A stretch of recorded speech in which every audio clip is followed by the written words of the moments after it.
What makes you want to stay enlisted? Do you want to be an officer? I'll answer your last question first. I don't want to become an officer at all. It's a different animal, different roles, different responsibilities. Let me send this text. Yeah, I do not want to be an officer. There's nothing about it that attracts me outside of the money. And so let that reality set in that money's not everything. Some things you just like, no, I'll stay in my position. I'll stay where I'm at before I start trying to get more different or excess. Let me stay where I'm at and maximize what I currently have. But to answer your first question, what makes you want to stay enlisted? I'll answer that question the way I interpret it, meaning what makes me want to stay in the military. Because I don't think I've really talked about this. To be honest with you, the 28 of you watching right now, the number one thing that keeps me in the military is fear. It's fear. We must take the cup before, or after, rather, of being so honest, with the populace. Fear is the number one reason I stay in the military, and it's what keeps a lot of people in. There's something about a guaranteed paycheck that comes first and 15th that slowly lulls you to sleep. I've made multiple videos on how the military will put you to sleep quietly, and then you'll wake up one day and realize, all right, that's not how the rest of the world works. That there are a lot of salary-based jobs or contract-based jobs, but in a lot of times in the civilian world, you can be fired. Hey, don't bother coming in tomorrow.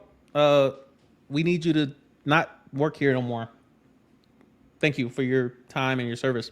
It's not something we experience in the military because we're contract-based, and there are a lot of L's you can take in the military while still being employed.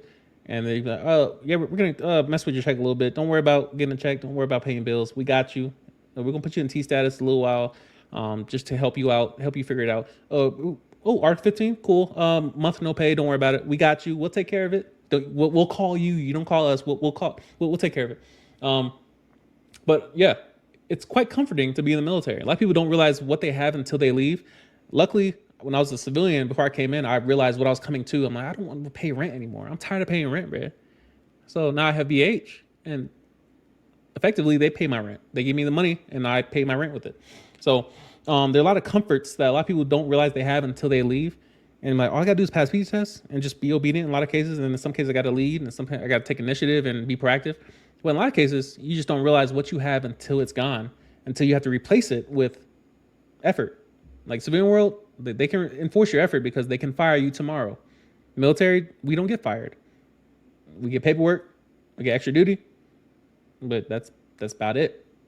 And then, of course, there's ways to code people and put them on control rosters. All right, this person does not need to re-enlist at all. Once your contract's up, go elsewhere. You're able to be coded. Don't deploy this person. We don't want them out there.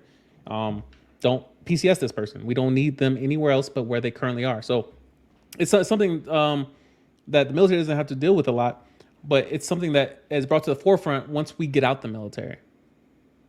And it's like a brick wall. The second you leave this environment, you realize, all right, I don't have a check coming.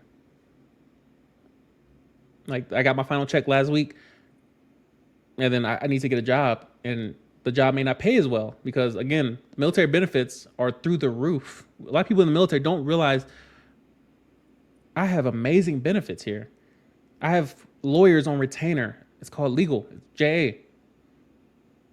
If I need to consult on a legal matter, I just go straight down there and I don't pay anything. If I have a medical issue, I just walk in. I just walk in. I have a cat card. I don't need insurance. I have insurance, but I have a cat card. Here's my cat card. Everything's attached. If I want to take a flight to a different base, all I gotta do is find a base with a plane going to that base, and I get to ride for free. It's called Space A, space available. I can hop on any military plane, provided there's space, provided I'm in the leave status. But as long as it's going from a base to another base or a different location, wherever, I can ride on that plane for free as long as there's space and as long as I'm on leave. It costs me like $5. There are certain benefits that you don't even realize you have, and you're like, bro, this is, once you're in the military or back in the civilian world, and like, here's your $900 check. Good luck. You got 2 weeks to make it last. You got to pay rent with that. You got to get groceries, gas, insurance, phone bills. It's different. It's different. So honestly, the number one thing that keeps me in the military is fear. I want that 20-year retirement, a guaranteed check the rest of my life. That's not something light to think about. A lot of companies don't offer pensions, and if they do, it's possible to lose your pension. So yeah, I trust the federal government as it relates to retirements more than I trust corporations. It's fear. And of course, I don't have many outside of YouTube, my podcast, the other small streams of income that I have. I'm building those streams of income. They're not. I can't live off them currently. I can't. Now I could be homeless with them because I just have income coming through YouTube. I just find a Starbucks, upload a video, find an outlet, charge my phone. I can make videos endlessly and still get a check from YouTube. But you get used to a certain quality of life that I don't want to go back to walking. I like having multiple gym memberships. I like being able to buy clothes and shop on Amazon, and I like air conditioning. It's pretty nice. I like big screen TVs rather than watching TV on my phone. You get used to certain things and you realize this environment has afforded me a lot of these things. And of course, you have to constantly get back to the part of, yeah, I'm grateful for these things. And gratitude will help you last long in the military, realizing I enjoy what I have in this environment. It's not found everywhere. When you deploy, you have I had a 24-hour DFAC with chips and cookies and donuts and just everything lining the walls. And then of course you get like 3 hot meals a day. You got midnight chow, but like having a 24-hour DFAC where you don't pay for any food. You just walk in and take what you want, walk out. You don't pay for gas in the vehicles. When I was deployed, I was driving to Dubai and driving in Abu Dhabi. You don't pay for anything. When you travel, you get reimbursed for everything. So in most cases, when you have a GTC card, you don't pay for anything out of your pocket. You don't have to. When you PCS, you don't have to pay out of pocket for anything, provided you live within reason. There are a lot of areas in the military that you just don't realize. I don't have to pay for anything I don't create. When it comes to food, they give you $400 a month for food. Comes to rent, they give you BH for the local zip code. They account for cost of living. It's called COLA. You go overseas, they pay for everything. So you start realizing, all right, these are great resources. I will be a fool to not take advantage of them. And again, it's not a reason to endlessly stay in the military environment because again, I'm waiting for certain things to pop, and then if that doesn't happen, retirement, and then I'll go live on an island somewhere. But the point being is that fear does control a lot of, and it's something you probably won't hear that often because you hear a lot of people say, oh, I'm getting out of the military, this sucks, and I don't like leadership, and I don't like this. But if you ask somebody, all right, leave tomorrow. If you don't like it, leave. If stuff is so bad, why aren't you trying to leave?